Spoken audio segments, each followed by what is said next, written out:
All right, welcome to today's explainer where we are absolutely unlocking a masterclass in psychological manipulation.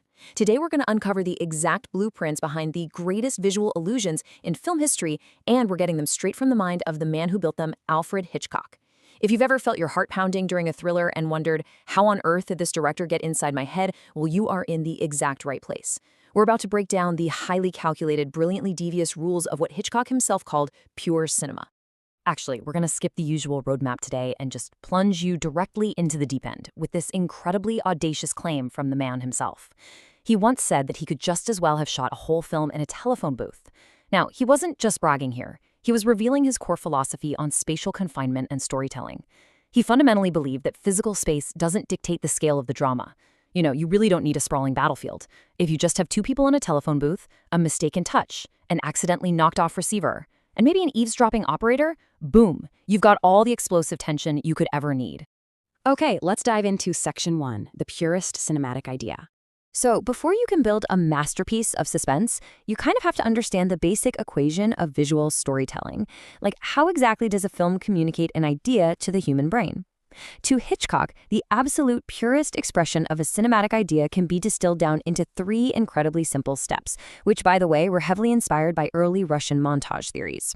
Step 1, you show an immobilized man looking out of a window.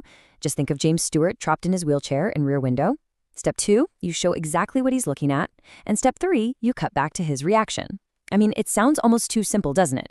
But this 1-2-3 rhythm is the absolute bedrock of visual storytelling because it completely forces the audience to actively stitch those pieces together in their own minds. Let's actually look at this in action through the famous Kuleshov Effect.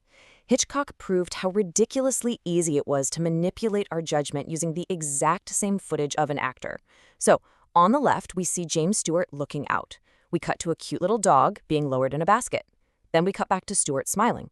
Instantly, our brain goes, "Oh, what a kindly, sweet man." But look at the right side. We're using the exact same footage of Stewart looking and the exact same footage of him smiling. But that middle image changes. Instead of a dog, we show a half-naked girl exercising. And suddenly, that exact same smile makes him look like a dirty old man. The meaning doesn't live in the actor's performance at all. It lives entirely in the collision of those images. Moving right along to Section 2, Mastering Confined Spaces. So if you can control what an audience thinks just by cutting images together, what happens when you intentionally physically trap them in one single room? See, when Hollywood typically adapts a stage play for the screen, their very first instinct is to open it up, or as it's sometimes called, ventilate it. If a character mentions arriving in a cab, the director will shoot this whole sequence of the cab driving up, the fare being paid, the walk up the stairs, the whole shebang. Hitchcock thought this was entirely counterproductive.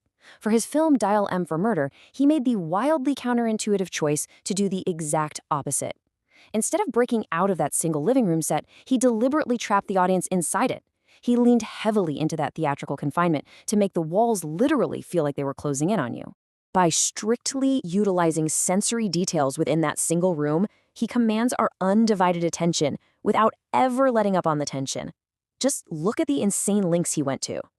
Because the movie was shot in 3D, he actually had a pit dug into the studio floor just to get these low-angle shots that emphasize the depth of the room. He demanded real floor tiles be installed so the sharp, authentic sound of footsteps would echo menacingly. And get this, he conducted this really subtle psychological experiment with Grace Kelly's wardrobe. He dressed her in bright, happy colors at the start and then shifted to somber, dark tones as the plot thickened and her situation grew desperate. Every single detail is just a tightening of the vice. Which brings us to Section 3, the audience as voyeur. Now we have to ask, why are we as viewers so utterly captivated by these trapped scenarios? What does that say about our own human nature? When critics complained that James Stewart's character in Rear Window was a horrible peeping Tom, Hitchcock practically shrugged and threw this challenge right back at them. And, I'll ask you the exact same thing. If you looked out your window right now and saw a neighbor acting bizarrely or even just undressing, would you honestly turn away and pull down your blinds? Hitchcock bet that 9 out of 10 people would stand right there and watch. He built an entire masterpiece on the premise that sitting in a movie theater is, inherently, an act of voyeurism.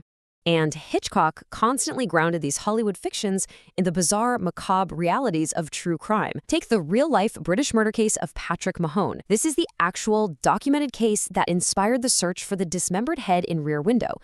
So Mahone dismembered his victim and actually placed the head in his fireplace. Just then, a dramatic thunderstorm begins, and the heat of the fire actually caused the dead victim's eyes to open wide, staring right back at him. It was so absolutely terrifying that Mahone fled out into the pouring rain on the beach, screaming. Truth really is stranger and honestly much darker than fiction. He was absolutely obsessed with meticulously weaving these specific, morbid, real-world details right into the fabric of his suspense. From that Mahone case, he learned that Scotland Yard actually burned a sheep's head in a butcher shop just to calculate the exact timing of cremation. He also drew heavily on the famous Dr. Crippen case, where a fleeing killer was recognized on a ship not by some grand Sherlock Holmes clue, but because a snooping captain noticed a safety pin holding up a boy's pants and tricked the disguised killer into laughing to reveal his false teeth. But the absolute most crucial detail Hitchcock stole from Crippen was the jewelry. A wife just wouldn't leave without her wedding ring. That real-life logic birthed the heart-stopping climax of Rear Window, where Grace Kelly slips the victim's wedding ring right onto her own finger. All right, let's look at Section 4, Subverting Sex and Tropes. So Hitchcock loved to actively flip audience expectations, especially when it came to romance, tone, and what we consider attractive on screen. He had a really specific philosophy on casting, and he argued vehemently against the blatant sexuality popularized by stars like Marilyn Monroe or Brigitte Bardot. To him, if sex is written all over someone's face, there is zero surprise, and therefore absolutely no suspense. Instead, he championed what he called indirect sex appeal. He loved casting these sophisticated, icy blondes who looked like polite school teachers or drawing room ladies, but who secretly harbored a hidden inner fire. The suspense comes entirely from the paradox. It's the shock of a woman who looks perfectly distant and classical, suddenly thrusting her lips onto Cary Grant's mouth. And this love of contrast extended way beyond romance. Just think about how typical murders are framed in movies. Dark alleys, heavy shadows, pitch black nights. Well, in The Trouble with Harry, Hitchcock literally dragged melodrama out into the bright, cheerful autumn sunshine. He talked about the visual poetry of setting a murder alongside a beautiful, rustling brook and spilling a single drop of blood into perfectly clear water. He had his characters discuss a dead body with the exact same polite nonchalance as if they were asking for a cup of tea. By using that sunny understatement, he took something morbid and made it utterly fascinating rather than repulsive. And finally, Section 5, The Mechanics of Suspense.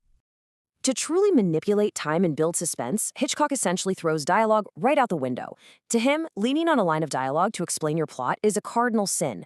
If you are doing it right, the audience should be able to understand the entire story just by looking at the eyes of the actors and the objects in the room. Audio isn't for exposition. It's primarily a tool for pacing, rhythm, and building an overwhelming sense of dread. There is literally no greater example of this than the symphonic climax of The Man Who Knew Too Much, which is famously known as the Albert Hall assassination sequence. In this scene, dialogue is entirely replaced by visual editing and a soaring, sweeping live orchestra. An assassin is waiting for a very specific crash of cymbals in the music to completely mask the sound of his gunshot. As the music swells, Hitchcock cuts rapidly between the panicked characters, the musicians, the assassin's gun, and the sheet music. It is pure visual and auditory tension, perfectly synchronized. And Hitchcock was so obsessed with wringing every last drop of anxiety out of his viewers that he harbored this incredibly devious wish. During a slow panning shot right across the silent bars of the musician's sheet music, closing in on that single fatal note, Hitchcock actually lamented that the general public couldn't read music, because if they could, they would be able to anticipate the exact terrifying microsecond that cymbal would crash. He always wanted you to know exactly when the bomb was going to go off. Just think about the absolute genius of the setup. The man who is technically going to pull the trigger is the assassin, sure, but the instrument of death? It's the symbolist. Hitchcock shows us this completely impassive, hyper-focused musician holding his cymbals. He has absolutely no idea there's an assassin in the room. He has no idea a life hangs on his next movement. By keeping the symbolist completely innocent and unaware, the tension is multiplied tenfold. You're sitting there practically screaming at the screen to stop a man who is literally just trying to play his instrument. So you've seen the playbook. You know exactly how a simple cut between two images rewires your judgment. You recognize how confined spaces and carefully chosen sensory details trap your attention. You see how your own voyeuristic tendencies are weaponized against you to create suspense. So, knowing all of this, Can you ever just sit back and watch a movie passively again? Or, by understanding the magician's tricks, have you officially become an accomplice to the illusion? Keep that in mind the next time the lights go down in the theater. Until next time, stay curious.